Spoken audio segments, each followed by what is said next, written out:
What you waiting for? It's time. Time for love. It's time. Time for the sun and sand. It's time. Time for fun. It's time. It's time. It's time to let your hair down. Come on. Come on. Come on. To have no fear. Come on. Come on. Come on. Come on. It's time. What you waiting for? It's time. It's time.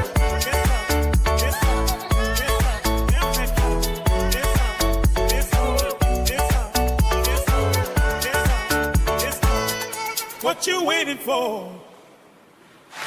I'm moving, I'm grooving. I like that beat, dude. Easily I approach the microphone because I ain't no joke. Ladies and gentlemen, welcome to another edition of the Merv Britto Show. My name is Merv Britto, and thank you so much for joining us on another Sunday episode, our 30th episode. Yeah, 30th broadcast. So nobody wants to make a big deal about it. You want to wait till 50, you said, yes? No, We don't mind. We can promote 30. We can make a big deal about it. Okay, so it's and it took you long enough to appreciate our startup song, Merv. 30 episodes, mate. You're grooving to it now. I was grooving to it. I was jamming. I was going to start rapping for you, and I didn't want to have copyrights because that's an NWA song with my man Easy E, may his soul rest in place. Ladies and gentlemen, my name is Merv Britto, and I appreciate you taking the time to join us with. Mervyn, you're in the sea, not in the sand. You're a little bit too much in the sea rather than the sand. Okay, how about now? I'm trying to cover that kite. There's a kite on the bottom of on the top of my screen. Don't worry about it. You do kite surfing. Is that you in the background? That's me in the background. You can't see me. You can see my big bald head. Ladies and gentlemen, as I always do every show, I want to say thank you and send shout-outs to the people that make all this happen. Start off with the big dog himself, Mr. Ajoy Barreto. Ajoy, what's up, baby? Hey guys. Another Sunday, another fun day, another crazy day. 30 episodes down, another 1,000 to go at least. Wow, I'm sure. I need a day off before that. Ladies and gentlemen, another big fellow in the studio who runs the show right now. He's doing everything. I don't know how many hands he's got. He's like an octopus, the one and only Mr. Wilbert Cardozo. Hello. Don't mind me coughing in the middle of the show. Fucking last week, people complained about that. Who the fuck is coughing? Lozenges aren't married. Must say honey must say. You feeling better today, Willie? Slightly better. Let's I think hope I'm you've passed better on next to week. Mervyn. Yeah, I'm sick. And I have to go to a wedding today. Who's getting married? One of my friend, Daigo Fernandez. Hey, I don't know. What's his wife's name? congrats. Yeah, why didn't you wish him? Wish him and his wife. Bro. Yeah, come on, man. Daigo Fernandez and who else? Mrs. Fernandez. She's not yet Mrs. Fernandez. Fiona D'Souza, I believe. Baba, you're going to be disinvited from that wedding. No cake for you, no sweets for you, no nothing for you. The nuptials have already finished. Congratulations, Congratulations, Daigo, and whoever your beautiful bride is, Fiona. Congratulations. There's another gentleman in the studio, a very handsome gentleman, the one and only Mr. Neil Rodericks, who handles all our social media. Welcome, Neil. How are you doing? How's the Josh, guys? It's good. Second last, but definitely not least, we've got a face made for Halloween, a face only a mother can love. The kind of face where you've got to tie a lamb chop around his neck to get the dogs to play with him. I'm only kidding. I was going to say Joanne, but I won't. The handsome, the one and only Mr. Yusuf Mataji. Hey everyone, hi, what's up? Hi lovely people, good Sunday. Happy Are Sunday? you saying lovely Happy people Sunday. or love you people? Love you people and lovely people. Both. Last. It's that chewing gum in his mouth. He's got chewing gum in his mouth. That's a no-no when you're on the air. You get kicked out of a flipping... Anyway, this is the Merv Britto Show. We don't really take it very seriously. Last but definitely not least, the wordsmith, my fashion designer, the beautiful Mrs. Joanne Britto. Hey, everybody. Did I Good mention my evening. wife? Welcome to the show. Did I mention what? I don't know. I said what? I don't know. You say it all the time. I say it know all the you time. can't believe it's true, can you? You whispered it, man. Many people have said I'm punching above my weight. Hey, speaking of fashion, by the way, look at my lovely blouse I'm wearing. Thank you, cousin Mira. This is gifted. Mira Britto. Yeah, this Send her was a a shout gift. Yeah, this was a gift from you to me. Thank you very much. Speaking of fashion, check out my shirt, dude. I've got a white Merv Britto shirt, and my wife gets angry because I don't really want to change anything. I'm so used to it. I'm a creature of habit. I'm happy to wear a blue shirt or a white shirt. Just choose from two. Give us a twirl. Give us a twirl. We did a show about Chow. very, very long time ago with Angela Davidson, and it was a big hit. So in honor of that, I don't know about in honor of that, as a reference to that, I've got the shirt. I'm going to do a quick twirl. I think I showed it them last time. No, this is a different... Oh, I don't know. But okay, check this out. You're modelling it live. Can you see it? Yeah, you're not allowed to look. Yeah, just leave it. Yeah? Yeah. Looking buff. It's more of a joke. We're giving them away for free. There's no commercials to it. There's no charge. Guys, we're going to be doing a lot more with the show. And we've already mentioned that we're going to be giving out a lot of prizes. We want to do some promos, some contests. Yeah. Anyway, let's get into the show. I gotta say that we are, guys, I've said thank you to you last week, but we've hit 30 shows, which is a milestone. We're still getting to know what we're doing. We don't take ourselves seriously. This show is all about having a laugh, having fun, entertaining people with a bit of education thrown in. Yes, absolutely. It's just letting people know what's going on here in Goa a little bit, as well as India, and letting everyone know how it's impacting life here and life around the country. This show is being broadcast live from Goa. We do this every week at 6 o'clock. We promote it. Neil does a lot of the social media. Yusuf does a lot of the editing, but we've got a lot of social media handles. If you want to get in touch with us, this is absolutely an interactive show, Joanne. It certainly is. He's fixed it. He finally fixed it. By God, he's got it. All our social media handles are on the screen right now. Wherever you get your social media from, get in touch with us. We'd love to hear from you. You can send us a message, comment. I would love you to call us, 750-724-6246. Live on the air, video live on the air. Yep. And a lot of people have said they're starting to enjoy. Now, Ajo and Neil and all these guys are doing a lot more on the website. You can check us out at www.themervbrittoshow.com. Yeah? Couple of shout-outs. You mentioned cousin Mira, who watches. Her sister Sybil watches. I know Sybil watches too. Yeah. But you wanted to say hello. Yes, I wanted to say hello, Jackie, watching down the road live in Saligao. Hope you're enjoying the show today in real time. Additionally, we wanted to wish Aria good luck with her training, because she's training for the Philadelphia Marathon, which is on the 23rd of November. My beautiful niece, Aria. 2-week countdown. Love you to bits, my pet. So she's running in aid of cancer research, because her best friend is ill with cancer. Oh, wow. So she's doing it for a really, really great cause. So, yeah, we really wish you well. And she's doing really well with her fundraising as well, which is excellent. Congratulations, Maria. Is any information we can pass out regarding that? We can check with her if she wants to make it more public. Yeah, we can. She's my beautiful niece, and my other beautiful niece is PJ, Miss Priyanka. I miss you. I love you guys loads. Your mom has given, by the way, Paula sent us some really, really good stuff. She's given some really great feedback on how to kind of match up the Camino with the equivalent in Goa, and how we could even promote it further, which would be amazing. We will update that. We'll update that reel on the site. Yusuf can do a lot more with that. Thanks, PM. And the big dog in the family, Mr. Arjun. I can't say his name. I can say Arjun Bedi. He's my brother-in-law. What's going to happen? Lovely family, Pennsylvania. I love you guys. I miss you guys. Joanne. Yeah. Go on. There was a couple of other things I wanted to talk about. We were talking about walking the Camino, but today live in the UK, it's Remembrance Sunday. So it's actually remembering all those who've died, who've served in the world wars and any other conflicts. And what I really love, I find it very, very emotional, because they do the walk through Whitehall, and then they lay wreaths at the cenotaph. So it's all the Commonwealth nations. So there will be representatives from India, Nepal, all of those countries as well. And it's just lovely, because it's all encompassing, and they kind of tie together stories of people who've sacrificed during the war and their family sacrifices as well. We've watched it on TV.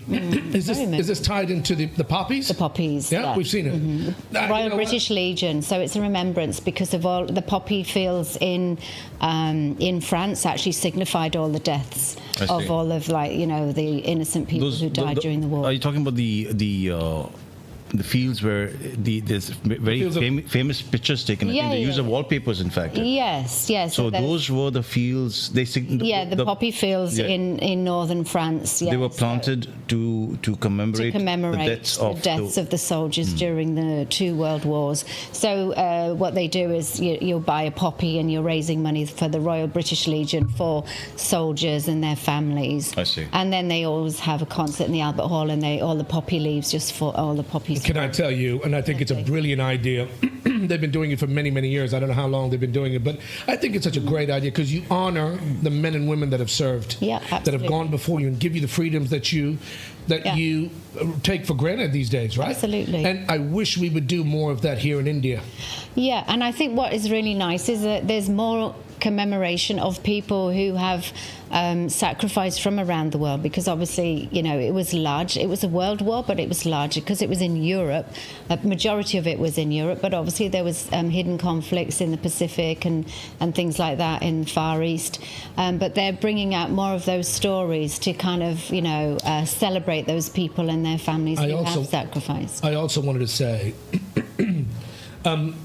not just the people that serve, which is the most important, the men and women that serve, but their families, their kids, their all the people that are left behind. Yeah. So it's nice to be recognized. It's nice to have a day where you actually recognize. But even for our Independence Day, I don't think our servicemen and women get the recognition they deserve. Not as much as they should. Even the people like the police and the people that serve, they protect the nation, basically, right? Absolutely. Correct. Yeah. Okay, I'm not going to get much more into that. I'm a bit under the weather. I'm not feeling very well. Oh dear. I'm not going to whine about it. We just talked about these very brave men and women that have served. Yes, sir. Basically, Miss Mira Britto has mentioned. Okay, now that's my cousin, dude. Gorgeous Joanne Britto, you make all things Britto look good. Love your show, Merv. So sweet. Thank you. I'm paying her a lot of money to say that. My wife looks different, by the way. I don't know why she's got her gym shorts on. Hey, yeah, because I've been working out as well. No, not quite. We went for beauty treatments, Jackie and I, yesterday, which was lovely. I'm under the weather. But the thing was, the really funny thing was that Ajay said, "Are you not feeling well as well, Joanne?" Because I had no makeup on or anything. I still had the oil soaking into my skin earlier As in the my day. father would tell my mother in a joke every time, nobody's looking at you when I'm here, sweetie. All jokes aside. Actually, I'm telling you, I'm not whining about it, but we just spoke about the brave men and women that have served.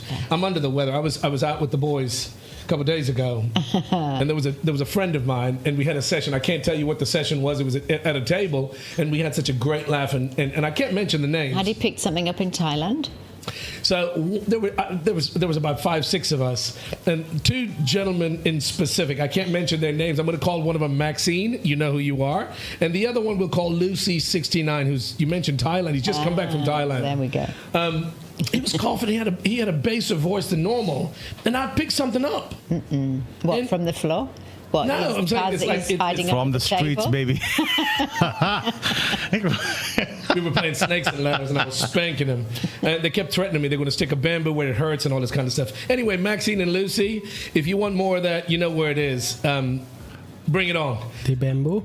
Tuka thapra da re. Bamboo za tuka. Let's get into it. We've got a lot to talk about, and I want to get into these issues because they're trending. I would love to. We spoke about it last week, about the very brave, the victorious cricket team. Absolutely. Well, they hadn't won at that point, but they were doing extremely well by the time we went off air. They finished after we went off air, but we have to mention that, Ajay. That's a huge milestone. The Indian women's cricket team winning the World Cup. We made a big deal about it. Yeah, it was absolutely phenomenal. It was hilarious because we said goodnight, but I actually put my earbuds in and I listened to them win. I had it secretly on the radio, and then I heard them actually win. It was quite phenomenal and obviously quite an historic occasion because it was, at midnight and it was in Navi Mumbai, and obviously the crowd must have just gone absolutely mental after they'd built up that whole kind of atmosphere throughout the afternoon and into the They're on your screen right now. Check that out. So since then, they've been getting a lot of accolades, and rightfully so. I think it's a huge milestone, and we'll play these visuals as you guys discuss about it. Go on, play it. It's playing. I can't hear anything, dude. से वो तो मैं समझ सकता हूँ.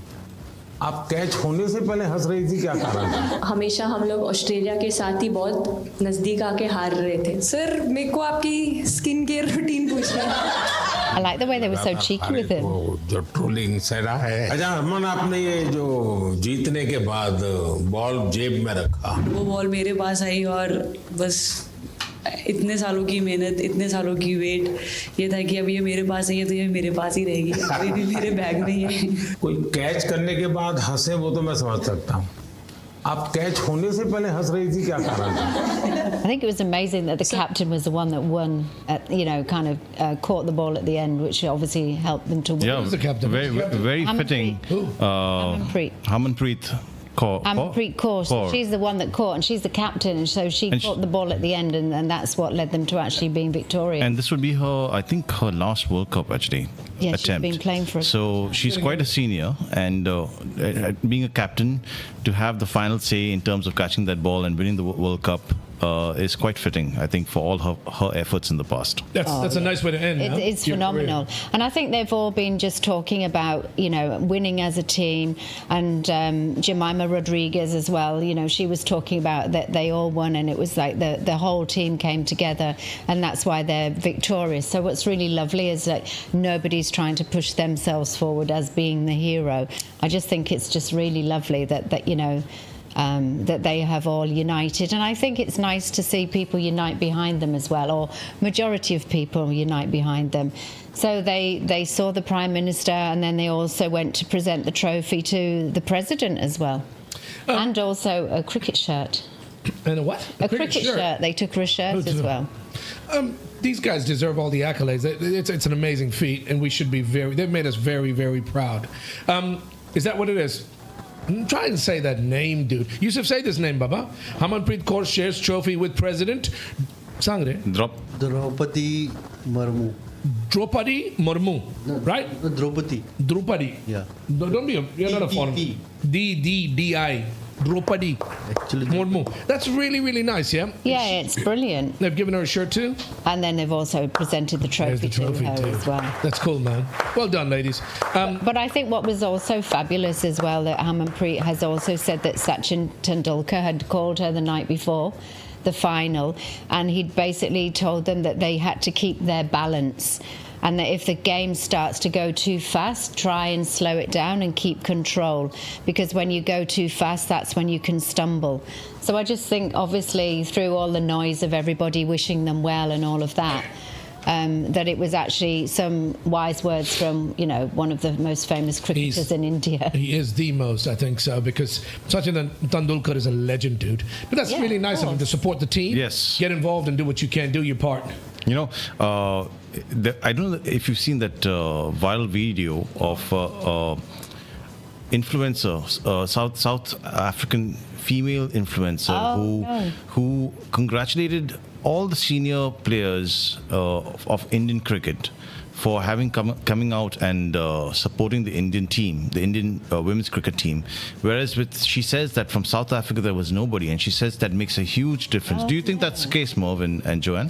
I didn't understand that question. So basically you're saying that in India, all of the senior people involved in cricket came out to support the team, but there was no South African ex-team members or anything, or cricket members, or from the male or female. And she was lamenting that. Makes a huge difference, because you need to know that your country's behind you, that you've got the support, and that you've got people in your corner, and that they're there to cheer you on and kind of give you the confidence. Absolutely. Because you kind of ride on the shoulders of the people who went before you, and so you also want to know that they're also there to support and give you that overall confidence to play your best. It's not a chauvinist thing. It's just I believe if you've made such a huge advance and you've reached the world champion, the finals, right? Absolutely. You'd have more support. Speaking of sports and things that are happening right now, we've got the FIDE. Anybody? I don't know the acronym. It's in a different language. It's in French. Yeah? It's in French. Yeah. It is the chess championships that are being held right here in Panchayat. Majoy Barreto. Did you go and check it out? It's happening at Sham Prasad Mukherjee, no? Yes, Merv. That's another thing that we should be very proud about. You've got a lot of Indians. This is an international tournament, right? Yeah, it is. So the thing with the tournament itself, so I think after round 2, there was still 10 Indians that were actually still involved in all of the action. But I believe that when they're going into round 3, it's actually gone into a bit of turmoil, because a lot of the top seeds in the competition have actually been knocked out. So I think that it's saying that out of 2,700 plus people involved in the overall tournament, it's saying Gukesh, Giri and this one, this is hard to say. Abdustavorov. Oh my God! Have all Russian name. have all been eliminated in round 3. Yusuf's part Russian. Hang on. Say the name, Did Yusuf. you just say Gukesh has been eliminated? Yes. Wow. Yeah. Wow. Then he gets advanced. What? Nemo, he's got to be Thai. Nipo, But there's a lot of Russians also. There's a lot of Russians that are also. But I'm just saying they're holding this event in Goa, right, at Mukherjee Stadium, Shyam Prasad Mukherjee Stadium. Yeah. There hasn't been a whole lot of publicity. This is an international tournament. You need to get the word out and have as many people come and support your Indian chess players. Yeah. There's still 10 left or something like that. When was that? No. After round 2, there was 10 Indians that were still actually in the tournament. But it's essentially saying that Gukesh's elimination sums up a miserable 2025 world champion. I'm shocked by that. Actually, I would have expected him to actually go to the finals at least. Yeah, I mean, he's travelled 22,000 kilometres, I believe, from the US to actually come to Goa to be in the final, but he's been eliminated. My gosh! So who's left from the Indian contingent for this championship? I am not sure of all of the Indians who are still remaining. I'm not being funny. Are there any Goan chess players that are in the tournament? They're only Indian, right? I don't think so, but I could be wrong. I'd love to. I'd love to see some local talent, but we should be proud. These guys their whole lives have been committed and dedicated to being the top of their sport, and we should be supporting them. I wish them all the best, the greatest of luck, whatever the case may be, and I hope they do really well. But there was, I don't know whether there was some guy celebrating when he knocked somebody out. Did you see that? This guy, Hans Niemann, he was playing against Lorenzo Lodicio, and there was some amazing celebration when he actually knocked this guy out. So I think I might have sent a link to you guys. I'm just trying to pull that up. I'm not sure whether you've seen it in all of the, the flurry of activity. There's so much stuff happening here, and I would love that if our government had the opportunity to promote these shows more often, these events. These are international events that are happening right here. Yeah, absolutely. And you would think they'd make a bigger deal. There should be stuff up in Panjim, at the airports, on the radio, in the newspaper, letting people know, go and support your Indian team. Yeah. Anyway, so that's happening. There's something that I was very, very amazed of. Joanne, you mentioned this to me about the classical concert. Oh, yes. You went to Salem Church the other day. Yeah. The church in Salem, so it's St. Anthony's Church in Salem. I've never been in there before, actually, and it was absolutely phenomenal. So this is another event that's happening. That's an international event, and nobody's heard boo about it. So they've got another concert this evening, so I went on Friday because I knew we'd be doing the show, so I wouldn't be able to make it for this evening's show because they're down in South Goa this evening. But I have to tell you, the acoustics in there were absolutely phenomenal. So our cousin Shyla and her husband Vernon, they were actually performing as well. Do they? So this is the second concert of theirs that I've actually been to, and I have to say, it's just mind-blowing, and I saw so many people that I haven't seen for so long, people you'd normally just bump into restaurants or bars or whatever, and it just brings out so many. Who'd you meet? Who did you bump into? I saw Richard Madison. Yeah. I don't want to tell you everybody because there's Charlotte and Vernon. These are my cousins. No, she's my cousin and he's a wife. Good-looking couple. Husband. So they're performing in this, yeah? Yeah. These are massive, dude. Vivaldi, Puccini. Who else is there? They're performing, right? Yeah. Vivaldi, Rossini, and Puccini. They're the whole concert. Yeah, and there's many people that we've seen on the karaoke scene over at Martin Siesta and stuff that are actually got amazing voices that were actually also performing as well. And I have to say, next time round, I really do recommend you coming because honestly, they sound world class. And apparently, the acoustics in St. Anthony's Church in Salem is supposed to be the best. The last one I went to was at St. Michael's in Anjuna, and that was even fantastic as well. But as I was approaching it, I could just hear the singing, and you could just hear it, and it was just like, echoing throughout the church and out into the main road. Well, it was lovely. It was really amazing. This is another massive event, and when you're talking about this, it's basically they're hosting Goa to host, yes? It's not being promoted. Yes. But this is all people who live here in Goa. They're doing it the whole time. Yes. And they're doing multiple. Is it being promoted, Willie? You're from Salem, right? Yeah, good job somebody for promoting it. Or I should say not promoting it because I live in Salem and I have not heard of it. Yeah, well, I think it's a lot of people they're promoting it to their family and friends, but I know there was a little bit in the newspaper. I'm just saying to you again, this is something that we really, really need to take more seriously.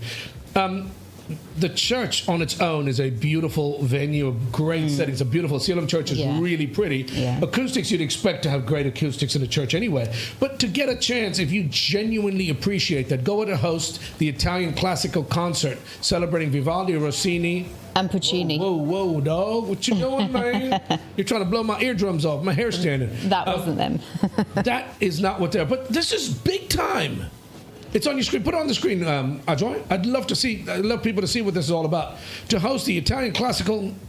Okay. Not my fault. From these composers. It's from these composers. Yeah, I understand that. But if anybody appreciates classical music, this is in your own backyard. You can go to the church on Friday. Yeah. November the 7th. This has already happened. So this has happened. So then they're down in Navalum tonight as well. At the practice. At 7.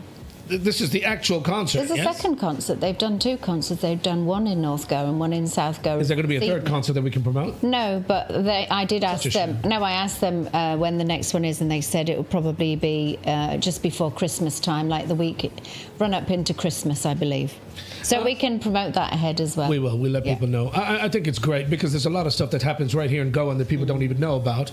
Not just here in Goa. People that are from around the world that are in Goa would love to know about these things. Absolutely. And the thing is, I have seen a lot of people, like Europeans, who maybe are here on a trip or actually live here for a lot of the time. But it's just so rousing, I have to say. Just really professionally done. They sound amazing. These events happen on a regular basis, and these are the kind of events, and it's not only sporting events. You've got IFI, you've got cricket matches, football games. There's a lot of stuff happening here in Goa, and I wish the government would promote more of these. That you would figure the Goa government wants to encourage tourism and encourage tourists to come to this tourist destination. You're not promoting these things, and it's a shame. It's always about sunburn and all these other kind of events. That's not what Goa's about. But anyway, we're not here to be a Debbie Downer. I wish they would do more of this. Speaking of football, what's up with your football team, Joe? FC Goa. You're a big FC Goa. Who's a big FC Goa fan? I'm not a FC Goa fan. Yeah? Well, you'd think we would all be FC Goa fans. What are you a fan of, dude? Who's your favorite football team? I don't have football. Oh my God! Do you follow sport? Do you don't follow any sport? You've got the body of it, and the body shows. I want to know that these guys are up on the block, right? They're for sale. Well, basically, it's saying that Indian football is facing its greatest battle for identity and survival as it stands. This is not a national. This is not. You're talking about. No, the league. The overall league, because there's the All India Football Federation, and they're trying to award the commercial rights going forward. So there's a bid out for the Indian Super League, but up to the deadline on Friday, there were no bidders. I don't get it. Well, if you actually read this article, you'll see why, because it's not commercially viable for the people stumping up the cash. Let me explain this. If it were cricket, you'd have people chomping at the bit. You'd have people biting your hand off. If you want to have a national league, you've got the population. We are football crazy in this country, right? Everybody watches the international teams. We need to get Mark on the phone. Get Mark on the goddamn phone. We need to ask him about this. Nobody's bidding for this league. Nobody's trying to get the rights to be able to broadcast all these games. Yusuf, bring your checkbook. You got a checkbook? Yeah, what checkbook? Let me get a... Does this guy have a pulse? Is he awake? He comes and sits next to me during the show. What do you need? He's trying to give you moral support, Merv. Moral support, sitting there like with half a pulse? Let me tell you, Yusuf. In India, you've got the cricket league, the 20, whatever they play, the 20 over, whatever the thing is, right? And you've got all the kabaddi and you've got all these sports, right? Right. Why is nobody promoting it national... What would it be considered? National? Well, it's like it says it's for the survival of football in India, essentially. I don't get it. There's been so much promotion around the Indian Super League. Reliance's agreement with them runs out on the 8th of December. But there's money to be made if this is properly monetized and marketed. You could make a lot of money. The NFL in the U.S., the NBA in the U.S., all these leagues, these are national leagues that people all over the world love and watch and tune in. You can make a lot of money if you're properly promoted. Yeah. You call Mark. You think I'm joking? Let's get him live. I'd love to get Siggy's opinion on this. I didn't know this, Joanne, until you brought it to my attention. Yeah, I think it's We have Mark on the line, but patch him through. Siggy, I can't hear you, man. Are you there? Mr. Seagraves. Mervin, how are you? I'm sorry. This is unplanned. This is a last-minute thing. But we had to do it. It's football, Mark, and obviously you're our football expert. Well, it has to be quick because I'm on the way to the cinema to watch Nuremberg right now. The Yankees come in. Okay, let me ask you. Yeah, we were just talking about the Indian League, the National Indian Football League. The ISL. Why is nobody chomping at the bit trying to buy the league, dude? Have you heard the story, Mark, that there's been no bidders up to the deadline on Friday? So what are you thinking about that? Because it seems like there doesn't seem to be an awful lot of uplift for the commercial partner. They haven't really got an awful lot of say in the whole thing. But they're the ones actually stumping up all the cash. Can I Siggy, Well, I gotta that's ask what you. they're doing. Can I ask you a question? Right? Explain this, Siggy Wiggs. What's going on?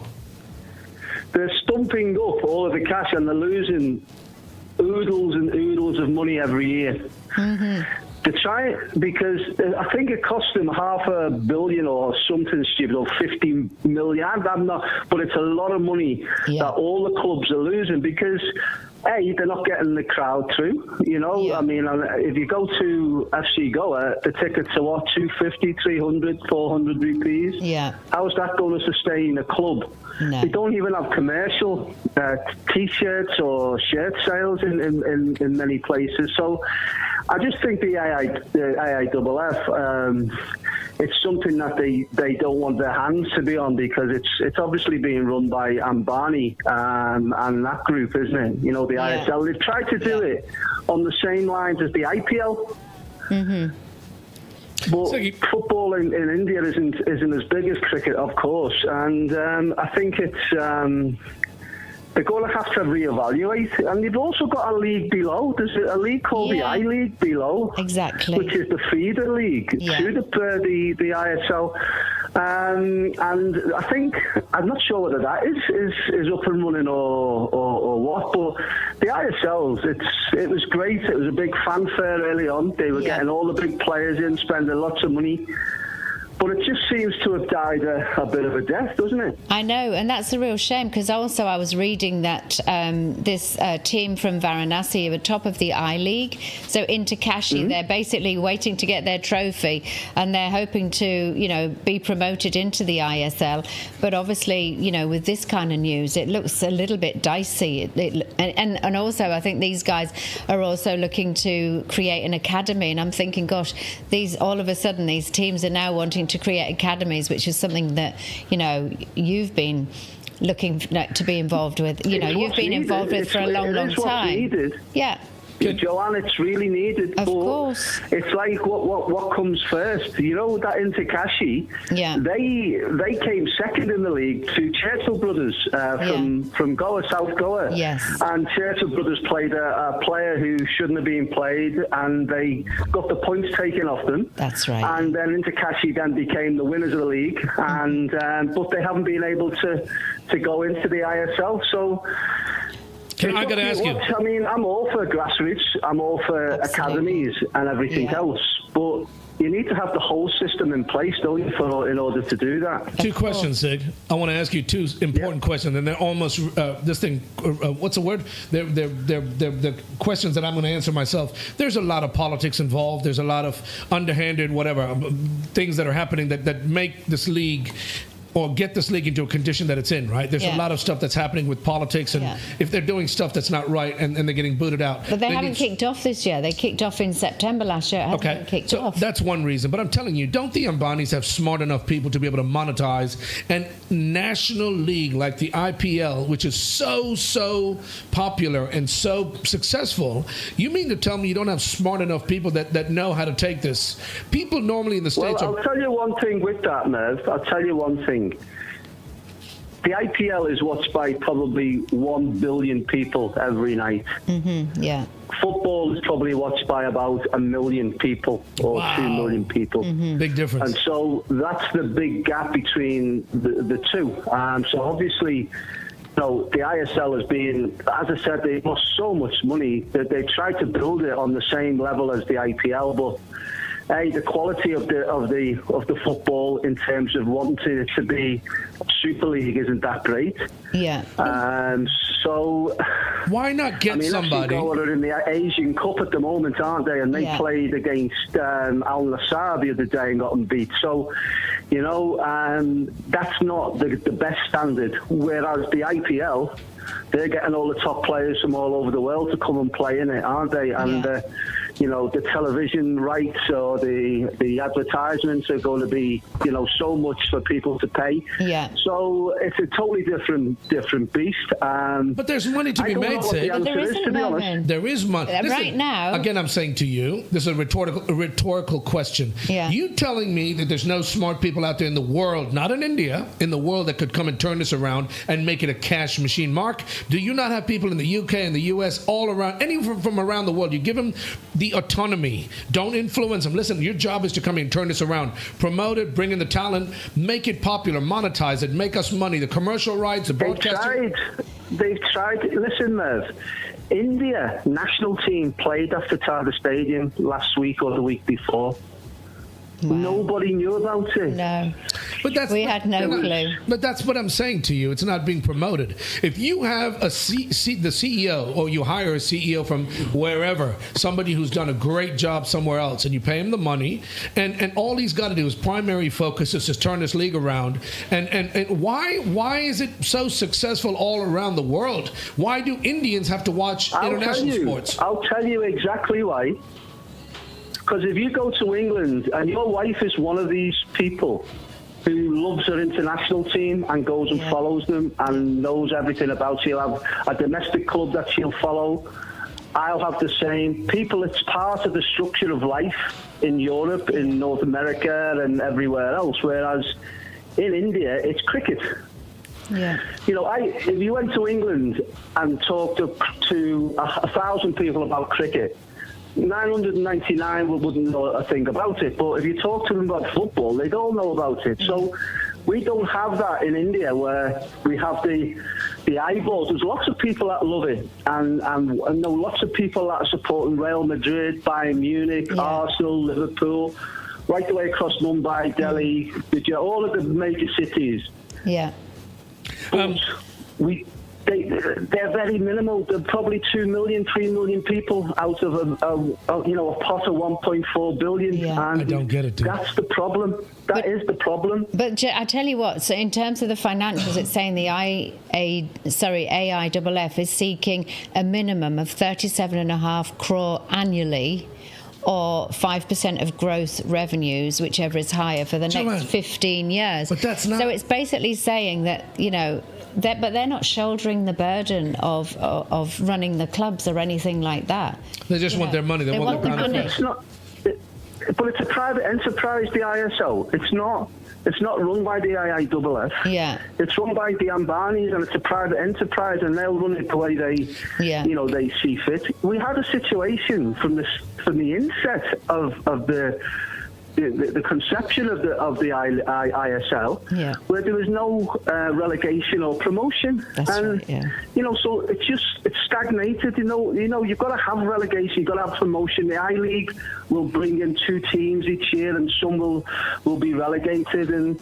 But then when they get relegated, you see what happens in Europe, in England especially. Yeah. The clubs go bankrupt, half of them, because they've invested so much in wages and everything else for the Premier League, that when they go down, the crowd sizes are smaller, but they've still got massive big wages to pay, and that's the downfall of a lot of clubs. Listen, but, in here, there's like any other entity that has a balance sheet, that has a P&L, like any other company that needs to be managed and run by a top-level jockey, any company with a potentially brilliant product, if you can't run that, and I'm shame on the Ambanis, if you can't run and make a profit, and it's not something we're asking you to start from scratch. You've got a large population of people that are football crazy. If you can't turn this into a winning, a profitable entity, enterprise, business, corporation, then you're not putting the right people in place. That's like having a guy in Mopsa Market in charge of the market,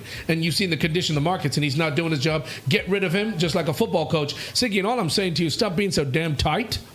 Open up your damn checkbook and buy the league. You're the right person for it. Stop going to the goddamn movies and focus on turning this around.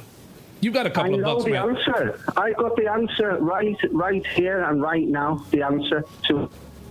Give us the answer, Mark. What's the answer? To get the grassroots to a level in India where we're producing players that are good enough not to play in the ISL, but to play in Europe. And once we get one child, one kid, boy, girl, whatever it is, and we get them to Liverpool and they play in the Liverpool first team and they become, worldwide renowned players, then the whole thing will change. Because when you're in India now, everyone wants to be Virat Kohli, whereas in Europe they want to be Florian Wirtz or they want to be Harry Kane. We need to get a player here who's good enough on his own merits to come from India to go and play at that level, and then you'll see a huge demand in everybody wanting to be footballers, and even parents have a big part to play in all of this, where they can see that maybe being a footballer is not a bad business to be in. One last question, as opposed to being why has this not happened yet? Why have you not had either male or female, girl or boy, hit the big time from India? International club. I'll tell you as well. I'll tell you why. And Goa is part of the problem. Goa used to be the hotbed of football. Okay. We've got a stadium up in Miramar called the Mukherjee Stadium, indoor facility, sports facility that is being used as an events place where people go and do all of their events. So swamis come in, or businesses do all of their events in there. It's used for that rather than what it should be used for, which is kids coming in, being coached properly, and being given that opportunity, whereas when you were younger in Goa, you played on pitches or rubble with rocks on the pitch and, all of that. That wasn't right then, and it's not right now. But we're using all of the facilities, as we spoke about, Merv, where we see these grounds getting built and then just run down because there's no maintenance on it. We've got to start looking at sport, especially now, the way the world is and the way the world's going. Sports people are going to be valued more so than engineers and doctors, and because there'll be robots who can do the engineer's job better than the person. But they can't do a footballer or a musician or a... No AI is going to do that for you. No AI is going to do that for you, mate. Okay, Segili Wiggs, I want to know, what movie are you taking, Priyanka? What a gentleman. How sweet. Is it an anniversary or something? It's called Nuremberg. And your wife will know all about that, no doubt. Russell Crowe. My word. It'll be a heavy movie. I was going to say, that's not a light-hearted one, is it? But it's got Russell Crowe. But it's But I better go because, I'll just about miss the Arsenal anthem. I've got to get there anyway. Get in there. Have a great time. Tell your wife. Enjoy. Thanks for being on the show. Thanks for taking the call. Right. Yeah? Thanks, guys. See you later. Bye. Take care, Sid. Here's a guy who's got so many years of experience. He's an international ex-footballer. Yeah. He's played on big-name teams. Yeah. And I still don't understand why people try and reinvent the wheel. Joanne? Yeah. Ajoy. Merv. Yeah, Baba.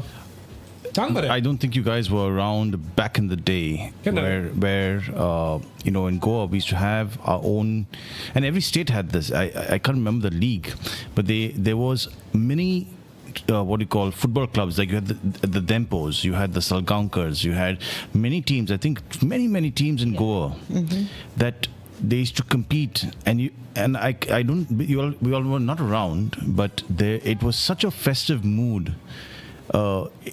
People used to love football at that time. I remember so many times that during these matches at Fatorda Stadium, these guys would be droves of fans all crammed up into open air trucks. Some of the times they used to be drums. They used to bring their own bulls sometimes. I know. I've seen. Okay. That festive thing has been taken away. And you know why? In short, the reason why you were asking, why is it failing? Why is football failing? Because of greed. ISL has monopolized football without trying to develop a grassroots system of love for the game. I agree. Teaching people from the grassroots. When I say people, I'm talking about kids, school level, district level. If you don't do the basics, you're going to see what you're seeing here right now. That's what it is about. Can I ask you? I remember these. My uncle Stephen would still tell you about my dad and all. My dad was a very good football and hockey player. You've heard of clubs like the Mohun Bagan. You've heard of Lusitanians, blah, blah, blah. Hockey, football and all, back in the day was massive. These guys used to line up outside stadium to go watch these guys play, right? Exactly. The fact of the matter remains is you already have a captive audience right here in your own country. And I said this to Mark, and I don't know if Mark heard me, but if you've got an enterprise, a corporation, a company that needs to be run, you need the best possible jockey to run the company, right? If you had such a... What happened to all of that? Where's the celebration of sport? And especially when it comes to money, you can make the money if your rights, if your promotion, your advertising, you're selling merchandise. If all of this can be monetized, you don't think you could make money if you promoted it? But that's what surprises me. That shocks me that in a place like India, with this much talent, with such a large captive audience, you can't accomplish. You can't have somebody wanting to buy the ISL, like the national... So why would they? Why would they? If there's no money to be made, because there's no money to be made. Reliance must have been running it for 10 years now. It's got to be 10 years. Exactly. So the thing is, if there was money to be made, they'd be doing it. They'd be chomping at the bit to carry it on. The ISL is at the top level of football playing or competition in India. Okay. What about the lower levels? What about at school level? What about at district, state level? Yeah. They should have kept the Dempos or Salgankars. They should have kept that going. It's still going, and they're having an alternate league. But you don't hear about it. But that should feed into the I League should have fed into the ISL. Yeah. ISL into the national team. But these guys have tried to monopolize football, and they've killed it. They've literally killed it. Because they were trying to bring in these what they call them, these kind of GOAT type players. They're like MVP type players, and they were just spending too much money to get these people over for like a 10 or 12 week season or why something. Are they like doing that? Why are they doing that? Because they're trying to generate the interest. That's not how you Tell me something. They brought so many of these players down. Did they have any player meetups with kids? No. Did you promote it? Did you encourage? None. Did you try? No, you haven't. Rubbish. So that's what they did, a rubbish job. End of the day, and this is what the result. They've actually sown what they're reaping right now. Saiba? Sang. Sang. She doesn't understand. She want to say, what I'm saying to you is, if you've done what you've done and it's not been successful, when do you turn it around? Is Reliance or what is the company? Reliance, right? Yes. Yeah. Industries. Reliance. Is it successful? Yes, of course. They're super successful. Why is it successful? Because it's run properly. Because it's run as a business. You've got the right people. Baba, Mataji, Mazo, Anga Bosun, Faida Kaina. I need your brain power. What do you Explain this to me. Why has this not happened yet? Why can we not take something that should be so popular? One thing I'll tell you. Don't only tell one, tell two. Tell two. People understand, then better. If you remove politics from sport, the sport will grow. I love this. Always. Solid, Mare. Okay, Eku sang. There's your answer. Y'all laugh, y'all make fun of him because he's fat and all this kind of stuff, right? He's smart, Baba, that's the answer. Nobody mentioned that. Baba, I agree with you 100%. No, you're not fat. Like, you've got a football belly. I don't mean like a belly to play football, but you look like you swallowed No, I'm just joking. I'm kidding. Yusuf, you hit the... I'm training now. Swallowing the football is my job, eh? No, but he hit the nail upon the head, right? Yes, he's right. He's hit all jokes aside, my friend, you take politics out of sports, you take politics out of everything, out of the police, out of all these things we talk about on a regular basis. You're absolutely right. I'll tell you, using Yusuf's analogy. Euphemism. Euphemism. Yes. Euphemism. Sang. He wanted to become director. Okay. He is a director in a sense, but for the porn industry, for what? ISL wanted to become a top league without creating the mini leagues below. You have to make those baby steps to get the glory at the top, man. There you go. And again, I'm saying, listen, we're making light of the situation because it's shocking, yeah? In a country with 1 billion people that are football crazy. I'm not saying everybody. Yes, the number one watched and played sport is probably cricket. But if Reliance as a company, if all these big name companies are so famous, who's the top three? Can you name the top three companies in India? Reliance, you've got Adani's, Tata. and Tata. No, you've got there's so much. Wipro. Yeah, but you've got they're being run properly by smart people that know what they're doing. Yeah. They don't have the influence of the government or politicians or politics, right? Yeah. What Yusuf said is spot on, Mr. Mataji. I am so proud of you. You do have a pulse and you are awake. What he's saying is absolutely right. But Merv, just because you're a big company, you're a big company doesn't mean you understand the game. You have to put people in positions that understand the game, who are former players. You understand how to develop the game. Take the politics out. You have to take the politics and the corporate aspect. No. The finance cannot. No. You have the I call him the jockey, the man leading the show, the man on the horse, right? Mm-hmm. You let him do his job. Get the best bang for your buck, the smartest, the right person for the job. Let him handle. That's why you have one CEO. You've got a CFO. You've got a CSO. You've got a CTO. You. Barack Obama put the smart people in place to be able to help him to be successful. And that's the job of a CEO. Stay the flip out of the goddamn boardroom and let them do their jobs. This ISL can be made a successful... But what's happened to Nita Ambani, though? Because basically she was the founder chairperson of the Football Sports Development See, that's what I'm trying to tell you. These guys, you might have... I'll give you another example. Say you have a super successful CEO of American Football League, right? He's brought here to change or revive the football league here in India.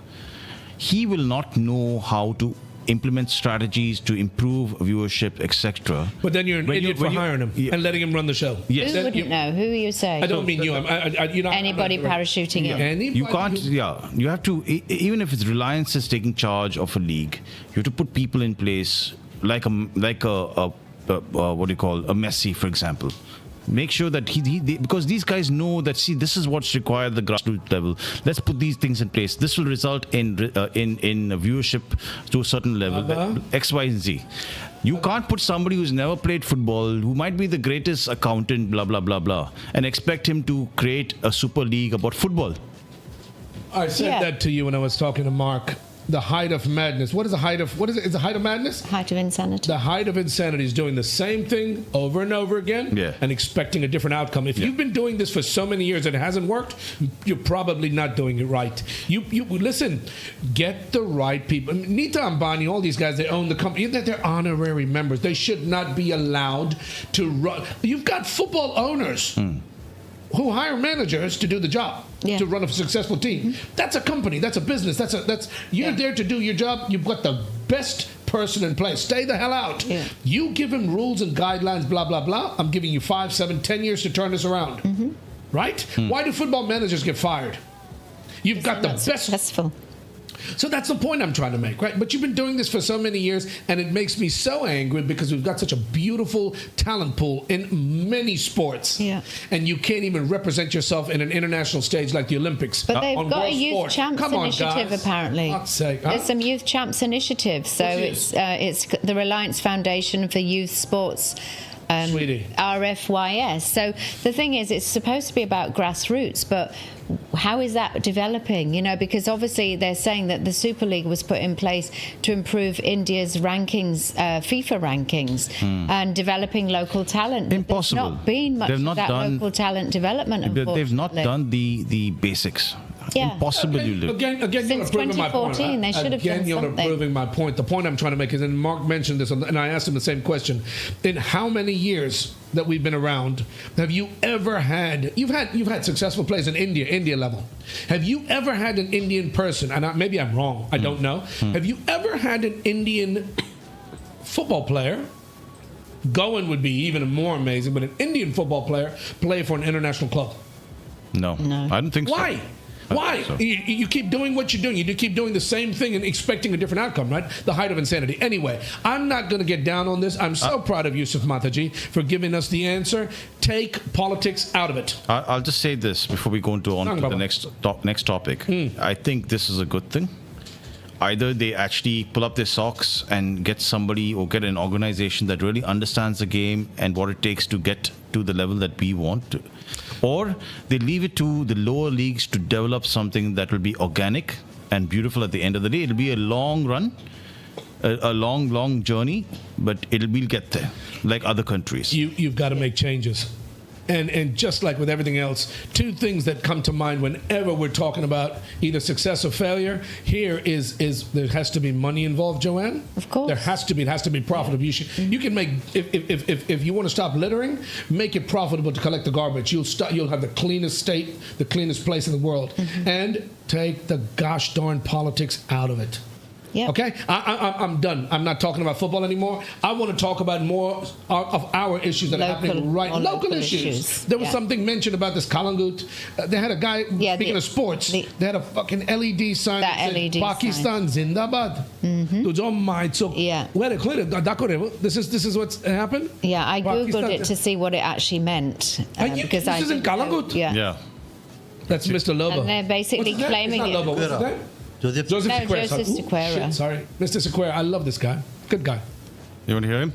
Put it on, dude. करपाची शिटकावणी त्यांनी पत्रकार परिषदेंतल्यान दिल्या आमकां कळ्ळ्या उपरांत आमी काल सायट 2 दीस जाले आमी इन्स्पेक्शनाक गेले आनी आयज ऑफिशियल इन्स्पेक्शन काडलें आमी आनी आयज आमचो सेक्रेटरी स्टाफ तो इन्स्पेक्शनाक गेल्लो तिचोर आमी पळयलें तो बोर्ड नासलो आतां म्हाका दिसता पुलिशेन That's the shop, I think, where that आमी आयच्या न्यूजपेपराचेर सगळ्याक notice How dare you? Board काळामुटी आसचें ना म्हणून आसचें because it is. I don't get it. That's ballsy, dude. Oh my! I don't get it, Mr. Joseph Sequeira. Y'all have the most profit. I've already patted him on the back many times. It's the nicest panchayat, and he seems to be a guy on his game. He gets shit done. Yes, I appreciate that. I don't understand the story. Somebody actually in India would have a LED sign outside in the front of the store saying Pakistan Zindabad. Yeah. Are you out your flipping mind? I would boycott that place. I wouldn't buy a damn thing from him. But teach him a lesson. But that's the thing, Merv. Yeah. I think what you just said is the mature way of dealing with things. Of course. Right? I think, and that's where we have to stand as a society. Make an educational what do you call response. A mature response to something like this. You don't have to be violent. There was people who were getting agitated from what I hear. So if you're coming across something like that, let's be a responsible nation and just boycott these guys. Simple. There's too much shit going on, and the murders and the rapes and the robberies and the gundagiri that's happening. We've got enough problems. You don't need to add to one more problem. I love the fact that these guys have taken action. I might not agree with something, but we get into the part of freedom of speech. Everybody can say what they like to a degree. You're agitating people here. There is no need for a sign that says Pakistan Zindabad. That's your opinion. That's you're allowed to do and say what you want. That's your store. Yes. But the right way, the mature way about dealing with it is boycott that store. Yes, don't buy a damn thing. I wouldn't buy a damn thing. I'd walk by that place. I think what you said is also true. Even though it hurts to see a board like that in Calangute, for example, glorifying Pakistan. Sorry. Glorifying Pakistan. We have to. It is a part of freedom of speech, and like I said, the only way to teach these guys a lesson is not go to their store.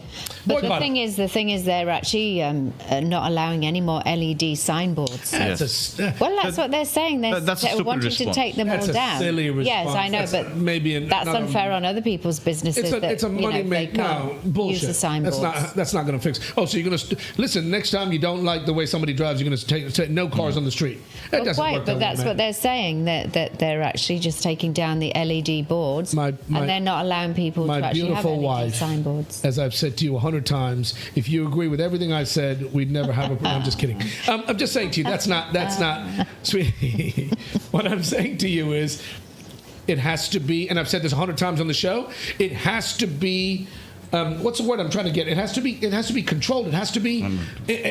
People need to enforce. There has to be enforcement. You can have all the rules in the world, but you need enforcement. I don't want to talk more about this. It annoys me because this is Goa. This is not Pakistan. Respect our. Okay, let's go on, dude. There was something mentioned. Ajay, you talked about this, right? Yeah. So, interesting situation has come about in the Goa property market. Get it. Okay. Another sign. We're talking about another sign. Let's look at the sign. Okay. So basically, there was this Facebook group called South Goa Rentals, and an ad was placed on the group. I think on the Facebook group, saying that there was a 1,200 square meter piece of land with a Portuguese house available for sale at Majorda, belonging to a Delhi family. Genuine clients should respond, but listen to this: strictly no Goans allowed to bid for this house. Can you imagine this? Again, freedom of speech. You can do what. Strictly no goans. Strictly no Goans. Oh my word. I don't want to say it, but yeah. Sang, what do you want to say? Say it. No. No, I won't say that. But what I'm trying to tell you is, I think, again, a clear case of, as in the ISL, here in Goa, coming closer to home, you reap what you sow.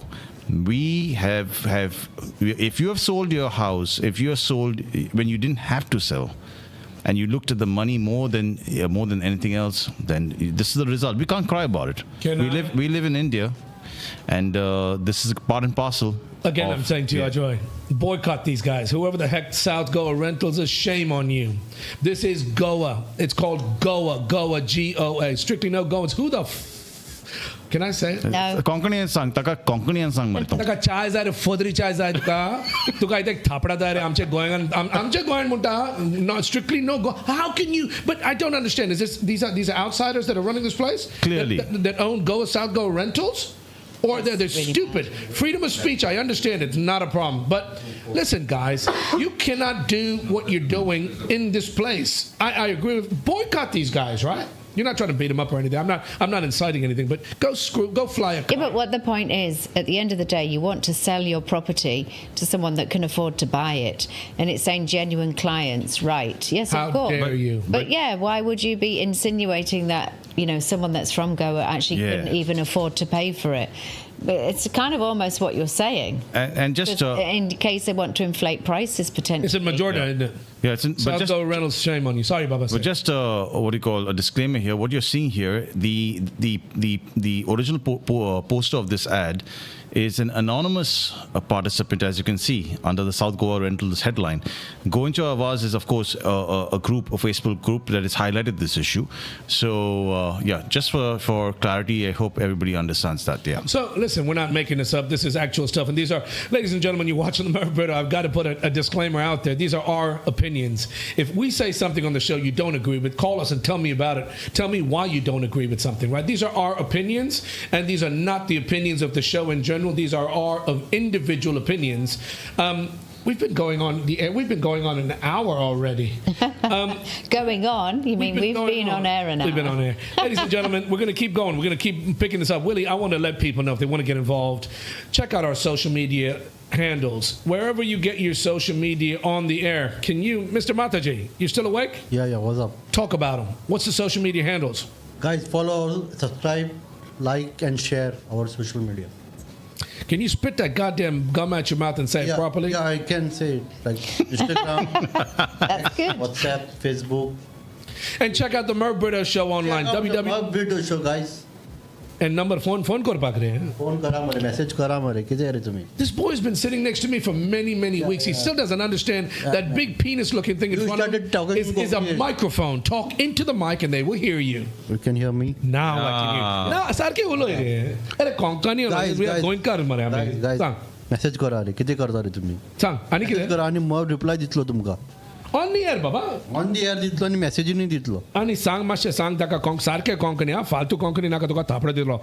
Mashe sang taka how to get involved with us. This is an interactive show. Sang, translate for me. Interactive show. You have to get involved. How you get involved is like message karun jai. Merv bolun jai. I tell you what, especially when it comes to the ladies, if you call in, we will set you up on a special date with Isav Mataji. Why do they get punished? You're trying to encourage people to listen. What are you doing? Joanne. What are you doing? Joanne. I'm telling you, it's going to be a dream of a date for you. We're going to do the dating game on this show. I will get Yusuf hooked up one day. I will, when he lets me. He's too shy. But we make fun of him. We take the mick and we have a good laugh. You guys don't know behind the scene how much grief he gives us all in the studio, by the way. Off the air, he's always picking. He's actually funny off the air, but he's a mouse when the mic's in front of him. Anyway, let's get back to this Goa property rentals. There was another story you had put on the screen. I want to know about it. What's this? Yeah, so this very recently we can't say celebrate, but we remember Father Bismarck, who passed away 10 years ago. And I think considering that you have now ads put up on rental groups. Scroll it down. I want to see the rest of the thing. Where Goans are forbidden from applying to buy properties. I think his death is even more poignant 10 years hence. He was a stalwart in the as an activist. And I think he's very much remembered today. I think the question that should be asked today is: do you think his effort, his activism, and is still relevant today? And is activism under threat from the powers that be?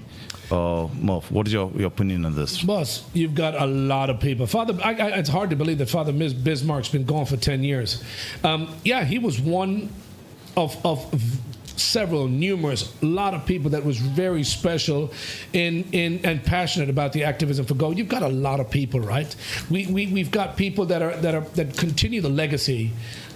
You had what's a guy named who got beaten up? Rama Kankunkar, yes. Kankunkar. We spoke to what's a guy here in the studio? Omkar. There's big names out there that are who have dedicated their lives because they love this place and they don't want to see the deterioration and Goa going down the wrong pipe, right? So Father Bismarck's been gone for many, many years. 10 years. Yeah. Yes. And he passed away under very, very mysterious circumstances. Did they figure it out? Not figured it out. The official, statement from the government is that he died by drowning, but he died under very, very mysterious circumstances. So, from my point of view, my personal opinion only, it still is up in the air. I was going to say his family and friends had approached the High Court because they alleged foul play because they cited a video that he'd shot days before his death where he alleged that he'd been threatened by a lobby of builders and local politicians. And I think I was not so familiar of his work 10 years ago, but Ajoy, you were talking about him kind of protesting against potentially a golf course. Yes, in Tirukol, there was a proposed hotel with a very large, golf course that was meant to be built in Tirukol. Yeah. Firstly, it was very close to the Tirukol Fort, which is a protected archaeological site. Secondly, I think, there were people, even though that the land may be owned by X, Y, and Z, and I'm talking generally here, there are people who have tilled that land, who have made a sustenance out of the land. In that case, I remember it was cashew plantations, and they were just thrown out. Nothing was considered for them, right? So he fought for those people. He fought for... That's what he was famous for, Father Bismarck. Father Bismarck. And he fought for another people in next to Devar, I can't remember the name, where the island was sold from under them. And these people are still staying there. What happens to those people, right? Seriously? Yeah. So, I can't remember the details. And again, I'm not sure, so I won't speak about it. Can I ask you, why is this forgotten? Why has this never been solved? That's a good question. Do you not have the right people in place to solve these kind of crimes? And the question is, are we still remembering Father Bismarck by doing our bit to protect this beautiful land we call Goa, right? I will debate with you one day, not today, about golf courses, and I think it's a great thing for Goa, not when you're throwing people off their land illegally.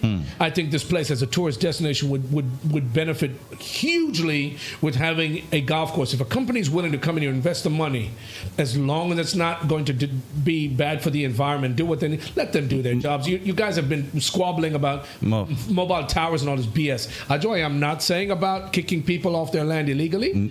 Do it the right way. I'm just asking you again, just like we talked about football in the ISL, why don't you have this case, this Father Bismarck, and all these guys? It's not only Father Bismarck.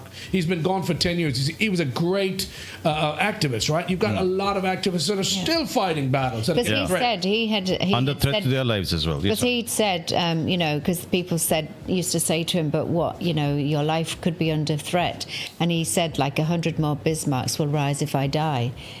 So obviously people who are kind of putting their lives on the line because they're standing up for a cause. I mean, your uncle Uncle Dem. He fought all his did life, for the fishermen and everything. Rampon didn't he? Yes. Yeah. But that's what I'm saying, right? At that day, I'm sure there was dangers at that time, Yeah. but you don't get killed for that. Yes. No. And if you do get killed, But he was arrested and everything, wasn't many he? times, many times. Uncle Dem, he did Father Desmond. He did all Father Desmond. I can't remember all the priests that I'm saying. Back in the day, they actually made Really me proud.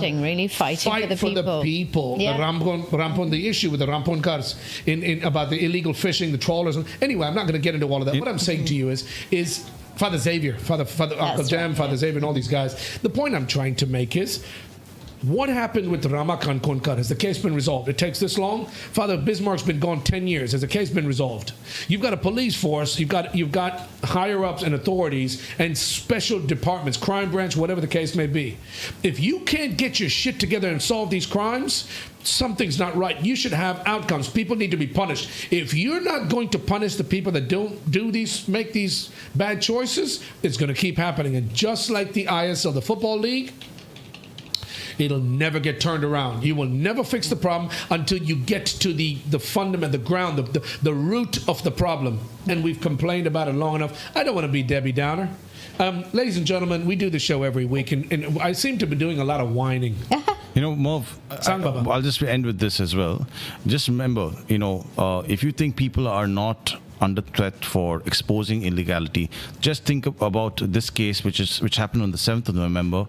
Apparently a 63-year-old man, Umakant Kot, was allegedly killed over a property dispute in Morji. He went to complain about hill cutting, apparently, as allegedly, but he was beaten and he lost his life. So trust me, Father Bismarck's effort is still prevalent today, and we have to. If you can't come out on the street to raise your voice against illegality, at least support a good cause that exposes such things and support the people that are doing good work. That's all I'm going to say. Yeah, we talked about the Mapsa market, and if you want to make an example, if you want to do something and make a change. How important is the Mapsa market to us, by the way? It's filthy, right? If you don't make an example and solve a crime and punish the people properly, why should Umakant lose his life?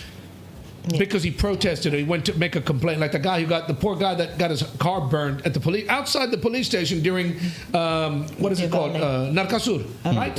Why should you lose your life and the case not get solved and the people not get punished and severely punished to make an example so that this never happens again? Yeah. It's a goddamn, we're in a banana republic. It's a joke. We call this place home and we love it and we're so passionate about it. And I seem to be whining a lot. I love this place and I'm very passionate about it. So folks, if you're just tuning in, you're tuning to the Merv Britto show, and I'm not trying to rabble rouse or we just do this to educate people, to make people aware of what's going on out there. And these are our opinions. If you've got an opinion, we'd love to hear from you. Yeah. I'm not going to talk more about. What do we get? Well, we were talking about activism and Father Bismarck, and obviously people do have to carry on and fight for people's rights and fight for what is right for Goa, of course. People also have to do their jobs, Joanne, and solve crime and manage the state. Right? Yeah, and also people have to also be sensible about it. At the end of the day, there's a right to protest, but then there's a right to being safe and secure in your home environment. Yes, exactly. Talk about there's a National Security Act that is becoming more and more. Can I just say it's been invoked in Goa. Can I just tell you, in the last couple of days, people got murdered in my village. And it shocked me. 2 poor people lost their lives. There was a guy that stole a rental car. They went and caught him somewhere and brought him back, beat him up, threw him on the side of the road, and the guy died. This kind of lawlessness, this kind of crime, this kind of stuff will continue to happen, if not get worse, until somebody wakes up, somebody in charge, somebody in a high position. You talk about governance, laying down the law, enforcing the law. We can have all the rules and laws in the world, but if they're not going to be properly enforced and people get punished for breaking the rules, it's not about catching people and finding them for not wearing a seatbelt or no helmet, all this BS. You've got traffic rules that can be punished. You've got a crime branch of police Why are these crimes not being solved and make example? Lock them the flip away. Yeah, I mean, the thing is, we don't know the details of that particular case, you know, in terms of it being reported to the police or anything like that. Which case? It's not being reported. Case, Joanne? What case? What you're talking about? No, it's been all over the news. He's here. CM blames migrants for rise in crime as Goa invokes this is a different. No, we're talking about the NSA, the National Security Act, that's being enforced now, right? No, but I'm talking about the details of that case of the guy that stole the rental car. We don't know the process of it being reported to the police or anything like that. Any action that was maybe taken, Sweetie, or people taking knowledge. it into their own hands. It's public knowledge. And the people that did that, whether they're migrants, whether they're not from Goa, whether they're tourists, whether they're European, I don't care. You break the law, you commit a crime, especially murder is the ultimate crime, no? Of course. So if you do something and you don't have Ajoy, why are we you've got Pramod Sawant, by the way. He blames he's the ruler of the state. Okay. Why has he not cracked the goddamn whip? Okay. Why do you continue to let these things happen and you don't make examples out of people? You've got a guy standing next to him, I don't know who he is, he seems like the big dude in the police force, right? Why isn't he doing his job? Why aren't people brought to justice and punished and locked away and throw away the key so that other people think, you know, the next time I try and kill a guy for complaining about hill cutting, or the next time I kill a guy or I light his car on fire for complaining about narkasur noise, when I make a mistake and I break the rules and all, I will be punished. I will not do that again. You know, Merv, firstly, we have to understand what is the NSA Act. I don't understand. Do you know what it means? The National Security Act. Listen, you're talking about Nakabandi. You're talking about they're talking about tightening up on rules and things that are happening here locally. I don't know enough about it. Well, I'm trying to search for it. People are talking about it here locally, right? But why now? Why suddenly? So basically, what they're trying to do, they're essentially saying, because there was the case of Rama getting allegedly beaten up, and people being rounded up. So they're talking about preventative arrests and things like that. And these people that have maybe on the chart sheet like many times in terms of being serial offenders, they're just extending the rules by which they can hold people, and I think they've got 20 days in order to try and prove their case. So I think it's a case of arresting somebody and keeping them in order to try and prove the case, and try and get more of these things solved. That's what they're talking about, the guise of that. All I'm saying to you is, do your jobs. Do your jobs. Punish the people. Listen, here's another thing, and I'm going to sound like another whiny little old bitch, but I'm going to say this to you. Your justice system's a joke. Your justice system in this country is a joke. If you can't have the police do their jobs, and the people that get caught, the people that get locked up can't be put away and throw away the key, and every court case takes decades to resolve, it's an absolute joke. The police can't do their jobs. It's a joke, and it's sad, because a beautiful place that we live in, we call home, you can have all the outsiders in the world. Don't blame it on the migrants. Mm-hmm. There's a lot of migrants, there's tourists, whatever the case may be. If you cannot crack the whip and lay down the law, you're going to have it keep happening over and over again, and people know it's a joke, and it's going to keep happening. You know, Merv, last night, I had gone out last night with a few friends. What's your name? No names and no comments. But that's not the point. My point is, when I went out at night, I saw a lot of cops with guns, doing the nakabandi. What's the use? Okay, that's the question I want to ask. Okay, if what Joanne says is true, the whole purpose of NSA is to prove a case by extending the arm of the law. What does it have to do with nakabandis? He's trying to make a case and basically scare people from driving drunk, which is a problem that happens not only when you do nakabandis or don't do them. They should be done all the time. They do it around the world. Don't reinvent the wheel. And I tell you something, I've said this to Yusuf many times, and he's told me about all the women he knows and the women he meets. You can put lipstick on a pig. When that lipstick comes off and you wake up the next morning next to that bird, you can have all the NSA rules. You can have all the enforcement, nakabandis, the spot checks, and all these kind of things. Mate, you can put lipstick on a pig and it's still a pig. No, the problem's not getting resolved. You're going to wake up the next day and it's going to keep happening until you have what's the word? It's a fundamental fix. You fix it properly, roots, right? Yeah, your legislative system, your enforcement, your crime, your police. Yeah, correct. Yeah, man. So can I just tell you a little bit more about this? Essentially, what Pramod Sawant is saying, he's saying the prevailing circumstances in North and South Goa. For that reason, that's why they've brought this National Security Act into force. And it's essentially saying that these stringent laws empower authorities to detain individuals for up to 12 months to prevent activities deemed prejudicial to public order. What's the use?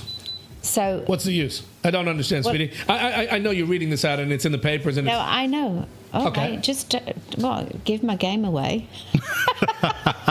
Very knowledgeable. Not just pretty. But I had also researched this earlier, but I was trying to give a little bit more meat on the bone, not just lipstick on a pig. I was just... Speaking of lipstick on a pig. You know, Merv. So it's just essentially they're just trying to stop these repeat offenders. They're saying that they're just trying to get a grip on the situation. But like you say, it all has to be interlinked with the judicial system and actually being able to bring people to justice, not just like headline kind of acts. You actually have to make a difference on the ground. You know, Merv, can I just say something? Again, I'm asking the questions that need to be asked. Okay? You want to solve a crime. Do we have a forensic department here in Goa? No. I asked the other day. You want to solve crime. Do you have a fast track court specifically for cases such as this? Dude, sorry to interrupt you. Ajay, the murder in Saligaon, there was a reel that came out on social media with this dude from the crime branch walking a Doberman or whatever dog that was. You would never believe that the dog is out there actually, like forensics, yes? Okay. Smelling blood, whatever, trying to, like a trail, right? You see it all over the world, and these dogs are properly trained and all. This dude looked like he was walking his dog, dude. And the dog is supposed to be one of these trained dogs trying to get a sniff, get a scent, and pick up who came from what direction, where they went, right? And it's funny. You're right. You don't have these how do you expect to solve crimes? The money from the budget that's supposed to go to these departments is gone. It's evaporated? Where's the money? How do you have a crime forensic department? How do you have sniffer dogs? Have you ever seen a sniffer dog at the airport? You tell me drugs are not coming into this airport? Oh, hell yeah, they're coming. Why don't you have... Ajay, you don't even have enough petrol to patrol the goddamn boats on the river and in the ocean to enforce these... Mate, you've got budgets. You can't keep a fucking market that we use to buy food that can kill people keep it clean. Salmonella. We talked about this last week. Yes, and we got a lot of comments about it, by the way. What's the use? I'm done. No, we'll talk about it. Let's get into the comments. We'll come to that in due time. But I wanted to say that if you're talking about drugs, another thing. Do we even have a proper body scanner in the airport? Oh, don't even. Those things go beep, beep, beep. Not just that. No, not that body scanner. No, but even those ones when you're walking for drug mules who consume drugs. Yeah. You think we don't have any of that? You think these guys are not using that? Ajay, this is the last negative thing I'm going to say. Merv, I was with a friend who was telling me that where's the hub for all drug activity in Goa today? Seuli. Hey, Wilbert. Yeah. Seuli. No. If you were to go and buy, what they call Charlie. The rate in Seuli is 5,500 rupees per gram. It's a fucking joke, dude. If you were to deliver, say, to South Goa, it's 7,500 rupees. They have like these kind of category rates made. Ajay, can you imagine? Something I don't know, my brother. You don't know that, Mervin. I've never had Charlie. I was going to say, we don't know that, right? Why would we know? Charlie D'Souza, leave it to Uncle Ajoy. He has his ear to the ground. Ajoy knows about Charlie and all, yeah? Coke. Listen, I'm going to say the last thing about this topic, and I'd love to get into some comments, by the way, but the last thing I'm going to say about this topic is, you're telling me the cops don't know what's going on out there? And the cops are not smart enough, and they're not capable enough of solving crime, and this keeps on happening and happening and happening. Merv, you were talking about that case where these three boys from Goa, I think from Saligaon, as you said, now. What I'm saying is these guys had to, they very unfortunately and very wrongly, they killed somebody who was trying to rob their car. But the thing is that why would somebody have to resort to doing that if only for the fact that the law doesn't work? If they could had a function where they could put a call to the police puts a radio call out to all the border areas to stop this car. I'm not justifying it, but the cops don't do shit. Yeah, that's right. There's no law. There's no confidence in the law, mate. Okay. Okay. Enough. It's 7:20. We've been on the air for an hour and 20 minutes. I want to, on this 30th episode, I want to get into some comments. Can we get into some comments? You're going into comments. We're not talking about... I was upset about the railway being cut through. Yeah, going through the tiger sanctuaries. 3 minutes. You got it. You're on the air. Mrs. Britto, Diane Walters. Oh, hello. Thanks for that. No, well, essentially, we've been talking about tigers quite a lot recently, and we were also talking about the coal in Goa as well, just trying to avoid Goa just being kind of full of coal and obviously all the coal dust and all of that, and just becoming a major hub for the country. But apparently there's a railway project to transport the coal, which would actually cut through tiger sanctuaries in Karnataka, which would be horrific. I think it's about 26-kilometre stretch that would cut through 2 wildlife sanctuaries. That is unacceptable. What's going on here? And guys, half a tiger. As we speak, there is a big, protest happening in Margao. I think it's happening live. We'll try and pull that on. That was that. Willie, what are you doing? What's this on the screen? Yagi there. On my screen, I've got something funny. There's a tiger on the beach. No, that's Yusuf. That's what happens when you have a green screen, man. Can I tell you, I think it's an absolute travesty. It's a crime. It's a shame. That would be terrible. If you've got tigers, you've got wildlife. I don't give a shit about any coal. Mm-hmm. There should be enough smart people to say, you know what, you're not doing this, and it's not a good thing for the environment. Protect your wildlife, do something. Through the Western Ghats, you've got a lot of wildlife that's there, and I think it's a crime just to benefit a few people to make some money transporting coal. It's wrong. Yeah. Next. It's saying it's basically 345 kilometres that. It's ridiculous. It shouldn't allowed to be. It should not be allowed to happen. Yes? Wait, Merv. I want to just show some. So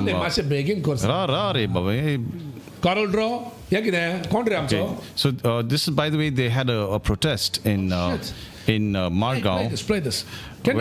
Against coal transportation or increase of coal transportation in Goa. Let's hear him out. 1 नोव्हेंबराक meeting organise केल्लेली आनी उलो मारलेलो सगळ्यांक आमंत्रण दिवपाक की तुमी लोहिया मैदान मडगांवां सांजचे 5 वरांचेर येवचे आनी समजोन घेवचे म्हणून की गोंयांत कोळसो कसो कितें हँडल जाता, कितें प्लॅन्स आहा, कितें प्रोजेक्शन्स आसा, हे सगळें समजोन घेवचो म्हणून एक उलो मारलो.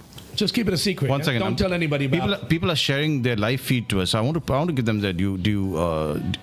Cover it. But why not talk about it? Put it out there, right? But let's talk yes, about one of our viewers, Mr. Vincent, has shared a clip. Vincent, we are putting it on. What I'm saying, it's an absolute travesty. It shouldn't be allowed to happen. But I'm saying to you, if you're going to demonstrate, why not put it out there? Like I told Omkar, have a website where people can come to know what's going on, when it's happening, so you can actually have the I think you need to do some proper consultancy with a lot of these people. Merv, you're watching this. This is the live. It's happening right now in Lohiya Maidan in Margao against the increase of coal transportation in Goa. All right.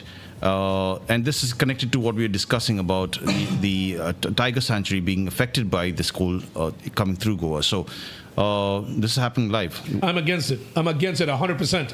And thank you to these brave people that have taken the time to come out there and demonstrate and make people aware of what's going on. It's exactly what we try to do. We try to contribute our time and what we do on a Sunday because we love this place. I appreciate what they do, but can I make you one suggestion? Why not get it out there so more people show up and you have force in numbers? You got 12 people out there, mate. No, Mervyn, they were on the stage. It's not showing you all the people that are actually in the protest. And I didn't know. Anyway. And Merv, this was just sent to us by Willie. Willie would know who sent it. It was sent to us by a viewer, Vincent Fernandez. What about? So this is for the protest there in he had shared this video with us just now. Can you repeat the gentleman's name again, please? Vincent Fernandez. Vincent, if you are listening to us right now, we would love to get you on a call live. So We would have live streamed it. We could have live streamed. We could have called you and we could have discussed this further. Do let us know as we are about to get off air. So no, it's too late to do it now. But they can promote for any of the any more protests that they've got coming up in the future. We've got a crisis that's happening, and you guys are just making it worse. That's enough, dude. We know that things aren't properly enforced. You can have all the rules. I want to get that tattooed across this big forehead. By the way, you ever make my head look any bigger next time, I will punch you in your nose. Yeah, his head doesn't need to get any bigger. Is my head? My head's pretty big, dude. I've got a big forehead. You can have a banner right here. If you cannot enforce rules, it's pointless to have them in the first place because it makes no sense. People are just going to walk all over you. Coal. You need coal. You need to be able to mine natural resources, but not at the cost of people's health and people's lives. India is one of the biggest polluters, by the way. Yeah. And China's reaching out to help. China's trying How to are they help. going to help them? How are they going to help trying to give us advice.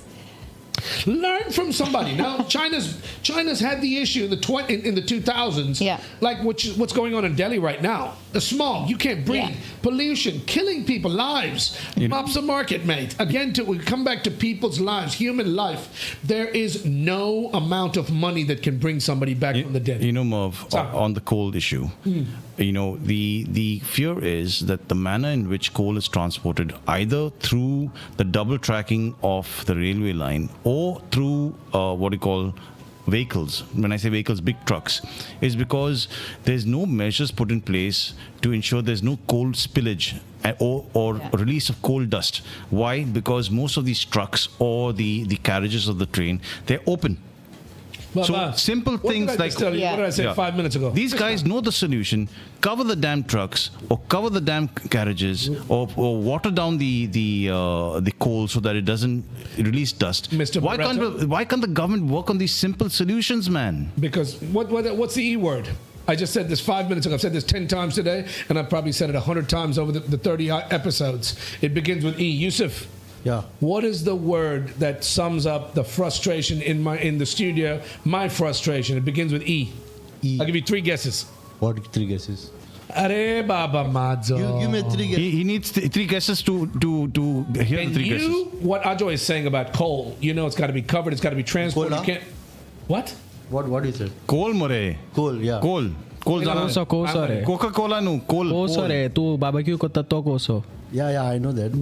What is the E word that I'm trying to say that is not happening for every problem and resolution here in Goa? What is the word that begins with E that we lack to understand? I'll give you 3 guesses. Education. Yes, very good. That's not the one. Give me another one. Ephedrine? No, that's wrong. It's enforcement. Enforcement. Cover the carriages. Wet the coal down. Ajoy, you're not saying something they don't know. If you have people, you find the law, the people that are breaking the law, the rules, a heavy fine. If you've got somebody who commits a crime, put them in jail. They won't do it again. You will deter other people from making these same mistakes. Transport via sea. Give them options. You transport it via sea. Right? Coal's a natural product, right? Carbon. Yeah. But exactly. You've got options, but you've got smart people out there. Why aren't we? You've got options, but you don't have good intentions. That's enforcement. No good intentions coming from nowhere. From the people that be in power, or from people who probably are transporting the damn coal, for that matter. But the point is, point about China reaching out, because Delhi is choking under a thick layer of smog. So China's stepped in with an unusual offer. It's basically saying to help India fight its air pollution crisis. So a Beijing spokesperson to India, Yu Jing, has said China's ready to share its journey from grey skies to blue, recalling its own battle against smog in 2013. From shutting down coal plants, so we're now talking about retro coal, they shut down coal plants in 2013 and planted 35 billion trees. And it's saying it was a... 35 billion with a B. Yeah, it said it was an ambitious clean air strategy which transformed Beijing's skyline. Yes, and they've proven themselves, right? Yeah. And it's shameful, man. You know what? You say what you want to say about China. They're walking the walk, right? Not just talking the talk. And if I would take their help. I would take the help, man. If you can't do it, then you get somebody else to do it. But get it done, for heaven's sake. We've said this 100 times, Mr. Barreto. Why reinvent the wheel? Learn from somebody who's successfully done, or somebody who's successful, somebody who's walked the walk and talked the talk. They've resolved their issue, or maybe not resolved, but 35 billion trees. That's a lot of trees. That's a lot of trees, right? Yes, and they were one of the biggest environmental polluters in the world. To finish, pollution has long-term consequences on the health as well as human movement. And you can see that in Goa. We have people from Delhi coming here and, God bless them. I understand they're trying to escape for their good health. But it's having an adverse impact on what's happening to Goa and the development here. And the development here is shoddy. Yeah. So, do something, guys. Come on. You stop making the money. Stop making excuses. And stop making excuses. Stop bringing that problem here as well. Let's find a solution for the betterment of this country and for the people of Goa and for everybody concerned. Act for Goa, as Joanna would say. Joanna Lumley. What's her name? Joanna Perez. Sorry, Joanna. I'm just kidding.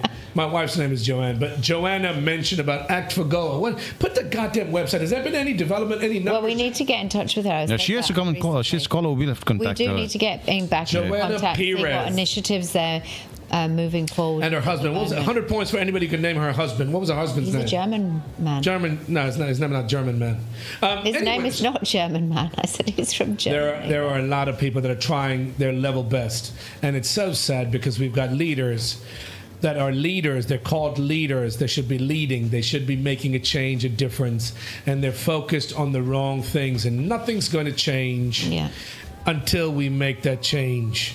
Be the change you want to see. Ladies and gentlemen, you're listening to the Merv Britto Show, and in this final few minutes, Ajay Barreto, can I please, I beg and let's get to comments. I want to know if anybody out there sent us, you promised me we would do comments, dude. Yeah, we're going to do it. And here we go. You connect. And we hear. Yeah, get that in. This is special for you, man. Hot Takes with Merv Britto.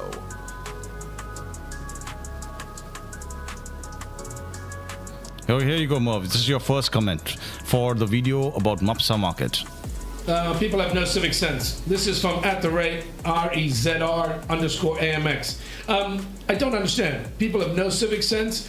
People have no brains at time. Rezer, whatever your name is, I don't know what your name is. Thank you for the comment. Yes, you're absolutely right.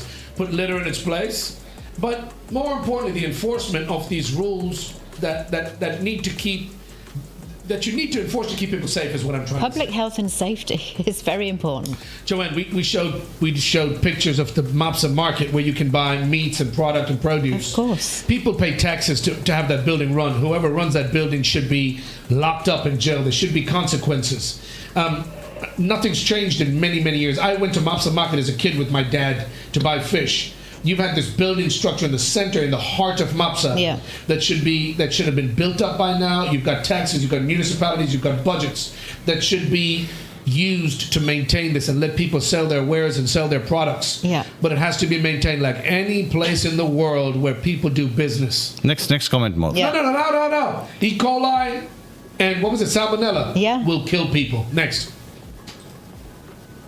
About Mapsa again, Maria.af66. The Mapsa is the dirtiest place, the whole world of Goa. The MLA is a bastard. He's only cheating and looting money in the name of market. Arrest him. That's a bit extreme. That's somebody else's opinion, not yours. No, I'm just reading it out. @Maria, I'm guessing your name is Maria.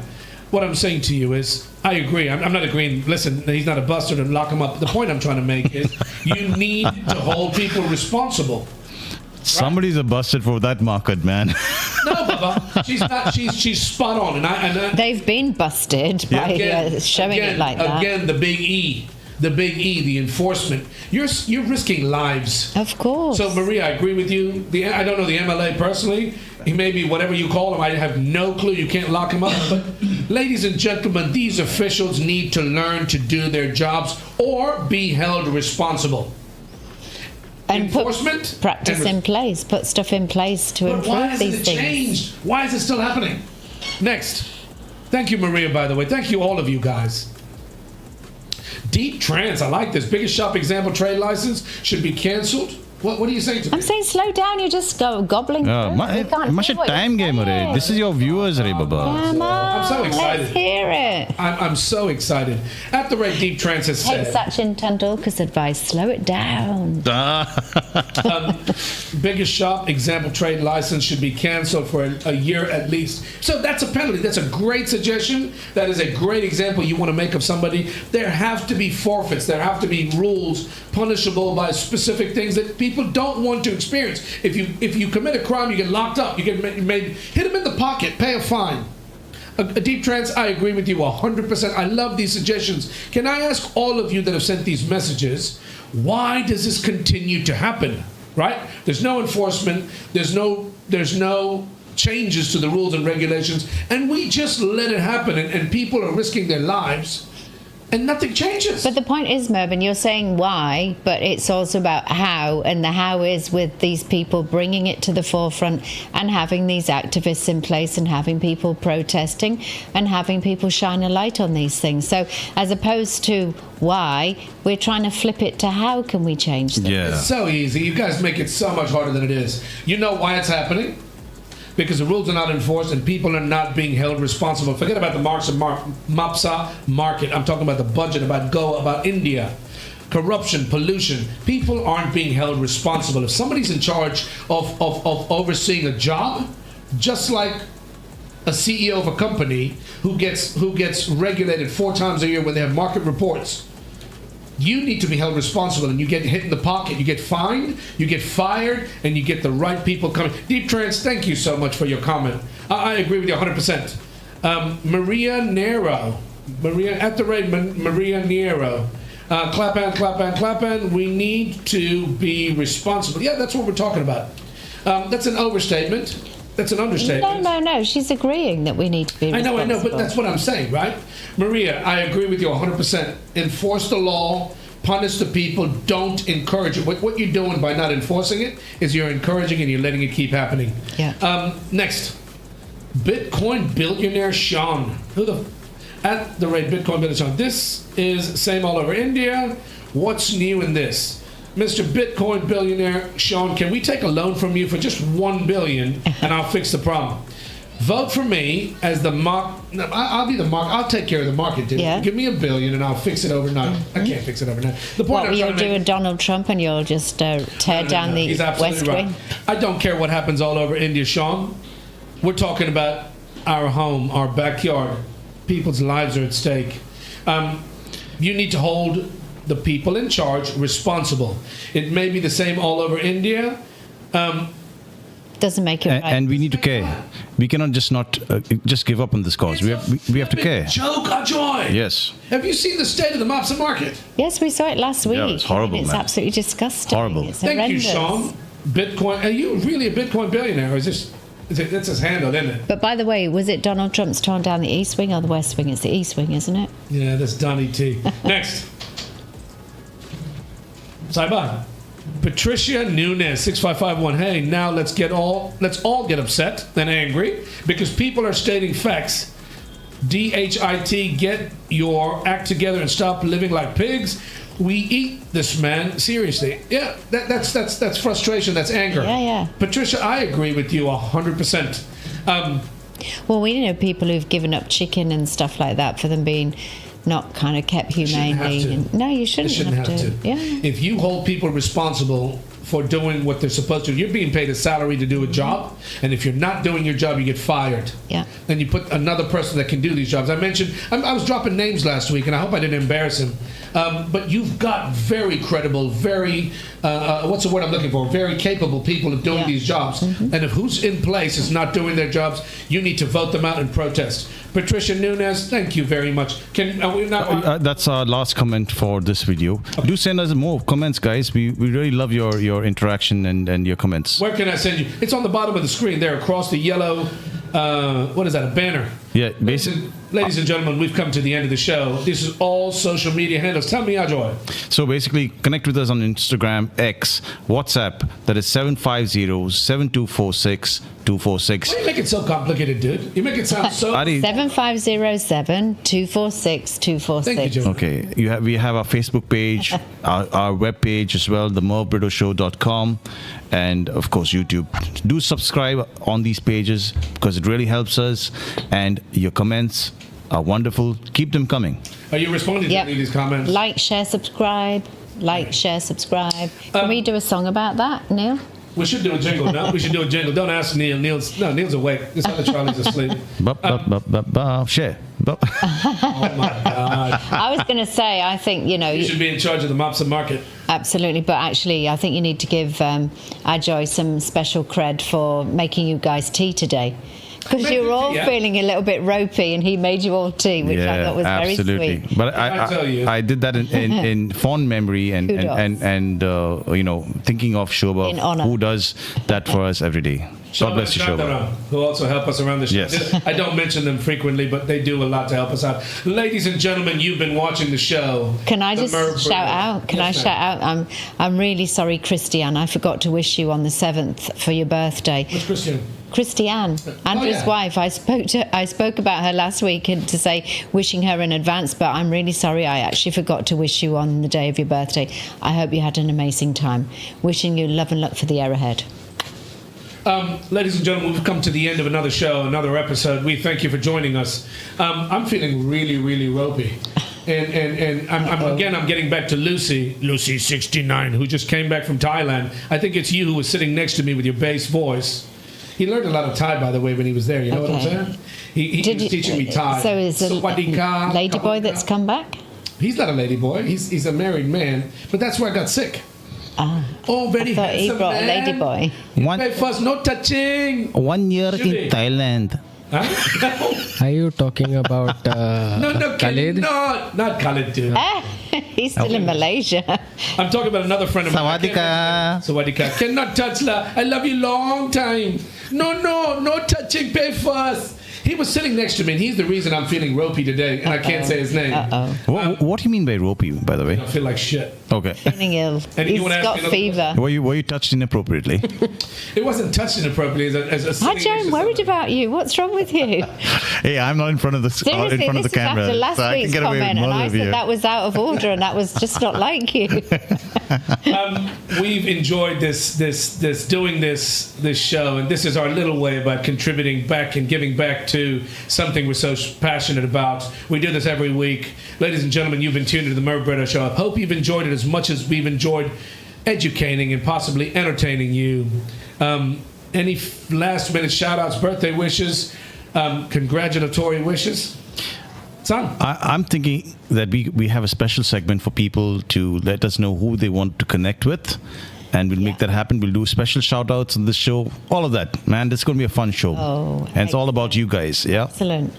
Yes, I would say a big shout out to Uncle Stephen and Auntie Olivia. We saw Uncle Stephen at Morris's house the other day. It was really lovely to see him, and great to have a lovely lunch again. Thank you, Morris. But also, additionally, shout out to their kids across the world in America.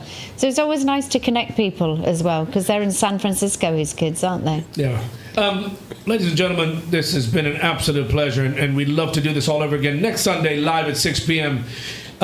We thank you for joining us, and until next week, have a brilliant day, a great week. Take care of yourselves and one another. Until the next week, until next Sunday, 6 p.m., this is Merv Britto. God bless. Out. Boom. Thanks.